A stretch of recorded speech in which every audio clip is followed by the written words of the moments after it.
Bienvenue sur Géopolitis. Vous prendrez bien un café avec du sucre ou alors une petite carafe de limonade, mais sans alcool.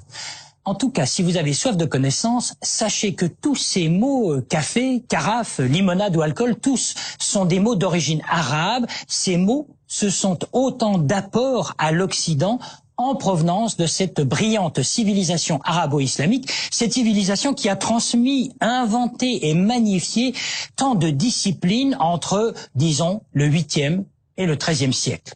Mais il n'y a pas que les mots, il y a les mathématiques, le calcul, nos chiffres arabes, il y a l'astronomie, la chimie, la médecine, la philosophie et la géographie. Géopolitis, qui existait peut-être déjà autour de l'an 1000, décrypte ce que l'Occident doit à l'Orient. Prenez le Coran. 750 versets, soit à peu près un huitième du livre saint, exhortent les croyants à étudier la nature et, je cite, à faire de l'acquisition du savoir un élément de la vie de la communauté. Mahomet, le prophète Mahomet, a vécu, on le sait, de 610 à 632. Après lui, ce furent 6 siècles de réel épanouissement intellectuel, scientifique et culturel, car après de grandes conquêtes territoriales, la civilisation arabo-musulmane s'est développée dans une phase de prospérité matérielle et intellectuelle extraordinaire. Dans la région d'Andalousie, c'est lors de cette phase de prospérité que les savants de l'époque accomplirent un acte déterminant. Ils traduisirent en arabe les manuscrits scientifiques et philosophiques de toute l'Antiquité, qui étaient alors en langue grecque. Platon, Ptolémée ou Aristote.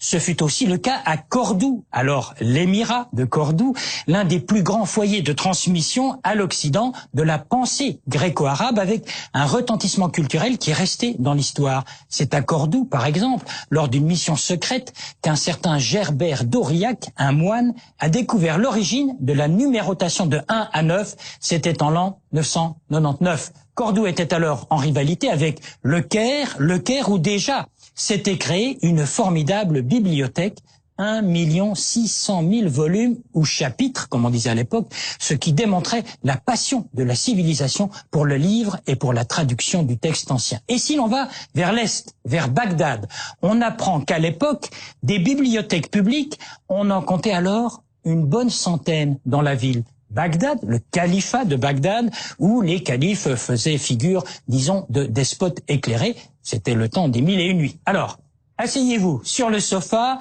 ou dans l'alcôve, venez jouer aux échecs sur le satin du divan, rien que des mots qui nous viennent de Bagdad, du Caire ou de Samarcande.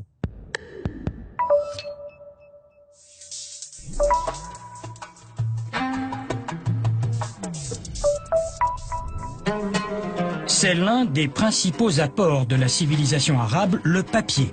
En 712, les Arabes conquièrent Samarcande, ville de l'actuel Ouzbékistan, en Asie centrale.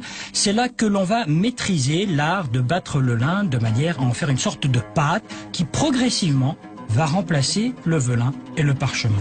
En 794, on installe une première manufacture de papier à Bagdad. Parallèlement, la civilisation arabe développe toute une technique d'illustration et d'enluminure. On traite d'abord des ouvrages de médecine, de zoologie et d'astrologie. Le Coran, bientôt, fera l'objet d'enluminures remarquables. La tradition veut que l'écriture soit un don de Dieu. Dès lors, recopier le Coran, c'est entrer en contact avec le divin.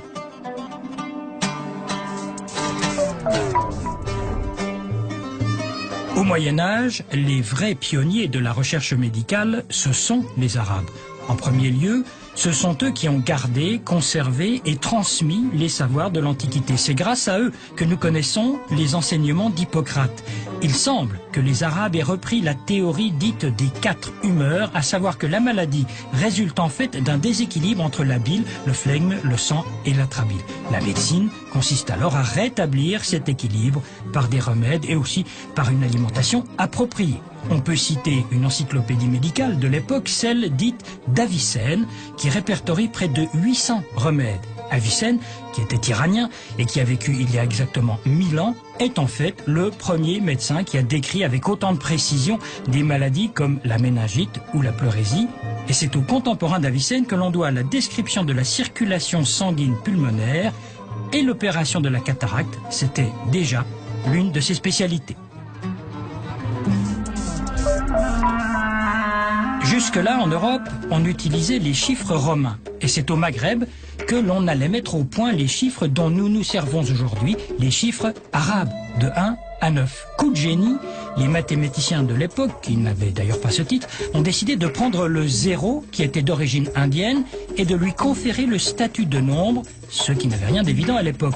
Tout le calcul devenait simple, avec non seulement les chiffres, mais les positions des nombres dans un ordre défini, les unités, les dizaines, les centaines, les milliers, etc. Du coup, on rendait quasi immédiate la possibilité de faire les 4 opérations de base du calcul.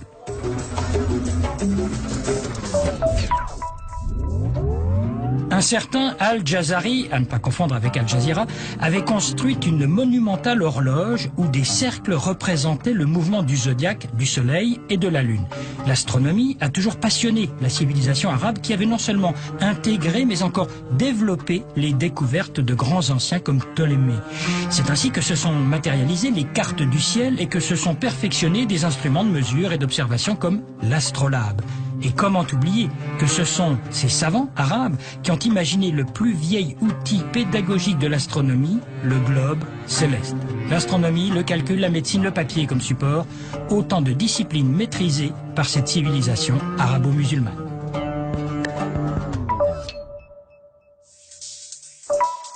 Encore une information, dans le reportage, on parlait d'Avicenne, le grand médecin, qui était aussi philosophe d'ailleurs. Eh bien, renseignement pris, on s'est aperçu que son enseignement a été dispensé à la Sorbonne continuellement entre le XIe et le XVIIe siècle. Bravo. L'invité